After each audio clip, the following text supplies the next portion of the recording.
ఆమె దేవుని సముఖానికి వెళ్ళి కన్నీళ్లు విడిచి ప్రార్థన చేస్తే ఆ కన్నీటి ప్రార్థనని దేవుడు ఏం చేశాడంట? దైవ సేవకుడు వచ్చి అంటాడు, నీవు ఇశ్రాయేలు దేవుడైన యెహోవాతో నీవు ఏ మనవి అయితే చేసుకున్నావో ఆ మనవి నీకు దయచేయును కానీ ఆ రోజు పాస్టర్ గారు చెప్పాడంట. దేవుడు ఆమెను జ్ఞాపకం చేసుకున్నాడు. ఆమె దుఃఖం సంతోషంగా మారింది. ఆమె పెదవుల మీద ప్రహర్షముతో నింపబడింది.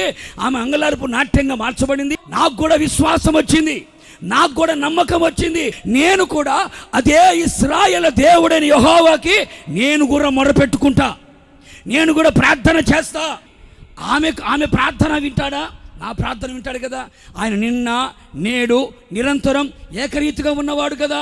అన్నా దేవుడే నా దేవుడిగా ఉంటాడని నేను విశ్వసించి ప్రార్థన చేశా. ఏమని చేశావు? ప్రభువా, వేదనతో ఉన్నాను కదా, నా శాపం కొట్టివేయబడాలి, నాకు ఆశీర్వాదం కలగాలి. ఇరుకులో ఉన్నాను కదా, విశాలపరచబడాలి నా సరిహద్దు. ఎవరు నాకు తోడు ఉండట్లేదు, అందుకే నీ చెయ్యి నాకు తోడుగా ఉండాలి. నా ప్రభు దగ్గర నేను మనవి చేసుకున్నాను. నా నమ్మకాన్ని ఆయన చూశాడు. నా నమ్మికను బట్టి నేను సుఖము అనుభవించడానికి నా యేసయ్య ఏం చేశాడో తెలుసా? నేను అడిగిన మనవి నాకు ఇచ్చేశాడు.